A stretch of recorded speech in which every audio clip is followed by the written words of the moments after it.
will solve this question. India's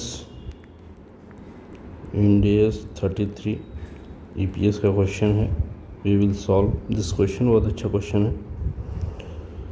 चलिए start करते हैं. Following information available relating to space limited financial year 19 और 20. Net profit जो है वो 90,000 है और आउटस्टैंडिंग शेयर 16,000 है. Average price of one equity share is 90 रुपये. पोटेंशियल ऑर्डिनरी शेयर यहाँ पर ऑप्शन दिया हुआ है 900 ऑप्शन विद एक्सरसाइज प्राइस 75 रुपये. दूसरा दे रखा है convertible preference share 7,500. Entitle to cumulative dividend 9% per share. Each preference share is convertible into 2 equity share.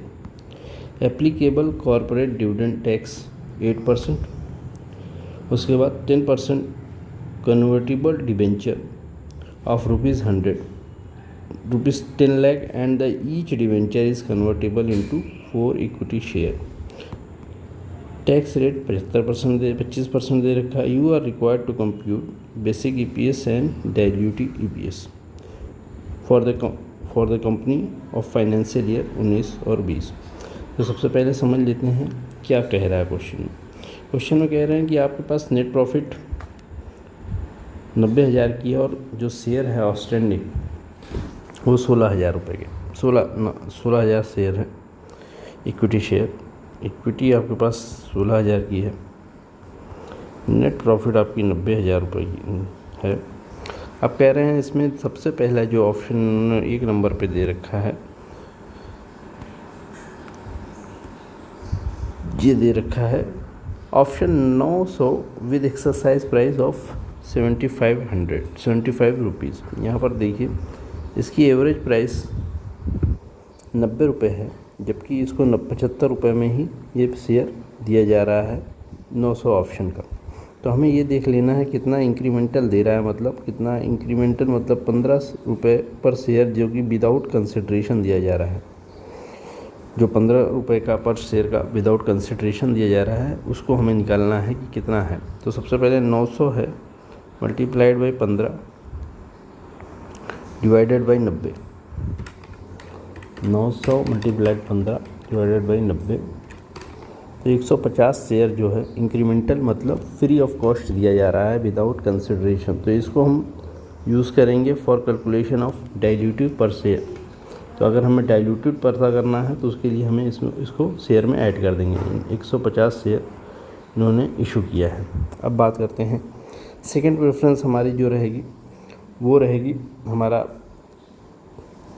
ये सेकंड प्रेफरेंस में हमारा सबसे पहला रहेगा कन्वर्टेबल डिबेंचर 10% 10 लाख के हैं जो कि 4 इक्विटी शेयर में दिए जाएंगे. तो 10 लाख के हैं 100 रुपये पर शेयर के हिसाब से हैं. तो पहले 100 से डिवाइड करेंगे तो 10,000 शेयर आ जाएंगे. 4 शेयर दिया जाएगा एक डिबेंचर के एवज में. तो आपको 40,000 इक्विटी शेयर इशू होगा. 40,000 इक्विटी शेयर इशू होगा. अब बात करते हैं इसमें सेविंग कितना होगा. मतलब 10 लाख पे 10% डिबेंचर इंटरेस्ट जाता था तो 1 लाख रुपए हमें इंटरेस्ट पे करना होता था. 10 लाख पर 10% 1 लाख रुपए. अगर अब ये बचेगा तो इस पर हमें 25% टैक्स देना होगा. तो नेट ऑफ टैक्स करके हम कितना सेव करेंगे. तो नेट ऑफ टैक्स हमारा जो है 75,000 रुपीज़ की सेविंग होगी पर ईयर. तो ये हम प्रॉफिट में ऐड कर देंगे. अब दूसरा आ जाते हैं preference share 7500. Entitle to cumulative dividend 9% देना है.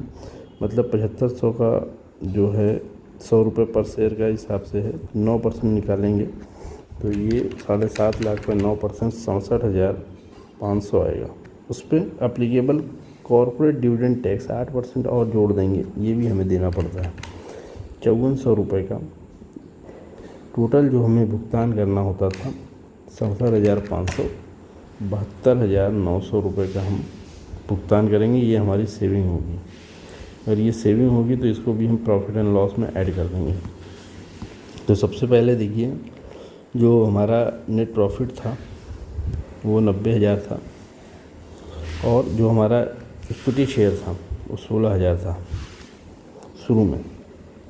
90,000 और 16,000, तो हमारा जो बेसिक EPS आएगा वो कुछ इस तरह आएगा। बेसिक EPS 90,000 डिवाइडेड बाई 16,000, ये आपका आ जाएगा 5 रुपये 625 पैसे। ये हमारा बेसिक EPS आ जाएगा। अब हमें निकालना है डाइल्यूटिव EPS। तो डाइल्यूटिव का मतलब ये होता है कि अगर हम उस किसी भी प्रॉफिट में नंबर ऑफ़ शेयर बढ़ाते जाएंगे तो हमारा कितना नंबर ऑफ़ शेयर बढ़ाने की वजह से हमारा EPS कितना कम होगा, मतलब डाइल्यूट होगा। मतलब 1 लीटर पानी में अगर हम 1 लीटर दूध में अगर 1 लीटर पानी मिलाएंगे तो उतना ही मात्रा में वो पतला होगा। अगर हम उसमें 2 लीटर मिला देंगे तो ज़्यादा पतला हो जाएगा। तो उसी तरह हम देखेंगे 90,000 का हमारे पास जो है नेट प्रॉफिट था, 16,000 उस समय हमारे पास इक्विटी शेयर था। अब क्या हुआ, हमने जब ऑप्शन दिया तो 150 का हमने ऑप्शन दे दिया। ये जो विदाउट कंसिडरेशन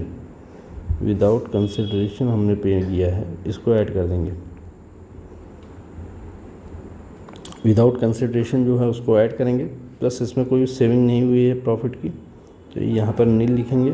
प्लस अब यहाँ पर देखिए सेकेंड प्रेफरेंस हमारी जो रहेगी वो आपका प्रेफरेंस शेयर कैपिटल, इसको ऐड कर देंगे। 75,000 हमने अभी आपको निकाल के दिखाया।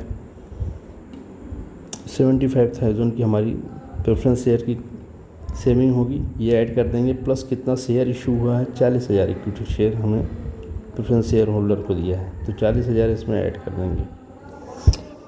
यहाँ पर हम पहले जोड़ देते हैं 90,000 प्लस 75,000, 1,65,000। यहाँ पर 16,000 प्लस 150 प्लस 40,000, 56,150। अब यहाँ पर डाइल्यूटिव निकाल लीजिए पहले। 1,65,000 डिवाइडेड बाई 56,150। 1,65,000 डिवाइडेड बाई 56,150, ये आ जाएगा ₹2.9385। ये आपका डाइल्यूटिव EPS आएगा। अब जब हम डिविडेंड ऐड कर देंगे, मतलब 10% डिबेंचर की सेविंग ऐड कर देंगे, तब तो कितना हो जाएगा आपका, हमने यहाँ निकाला हुआ है प्रेफरेंस शेयर ऐड कर देंगे। सॉरी, ये प्रेफरेंस शेयर है। प्रेफरेंस शेयर 72,900 ऐड कर देंगे। 72,900 प्लस कितना शेयर के बदले में दिया गया था, 2 शेयर, मतलब 7500 था, 2 से गुणा कर देंगे तो 15,000 इक्विटी शेयर हमें और इशू करना होगा। तो 15,000 और ऐड कर देते हैं, जोड़ लीजिए इसमें। 1,65,000 plus 72,900, 2,37,900 divided by 56,150 plus 15,000, 71,150, 237,900 divided by 71,150। ये एंटी डाइल्यूटिव आ रहा है, मतलब ये एंटी डाइल्यूटिव EPS आ रहा है। इसका मतलब ये है कि जो शेयर घटना चाहिए नंबर ऑफ़ शेयर बढ़ने की वजह से, वो जो है, जैसे यहाँ पर देखिए EPS आया था ₹2.93 समथिंग, लेकिन यहाँ पर आ रहा है ₹3.34। यहाँ से घटना चाहिए लेकिन ये बढ़ गया, तो इसको हम एंटी डाइल्यूटिव नाम देंगे। मतलब इसमें कोई इस तरह का कम नहीं हुआ है बल्कि बढ़ गया है। तो ये क्वेश्चन सॉल्व हो गया। इसी तरह के और क्वेश्चन के लिए चैनल को सब्सक्राइब कर लीजिए। मिलते हैं तब तक, थैंक यू वेरी मच।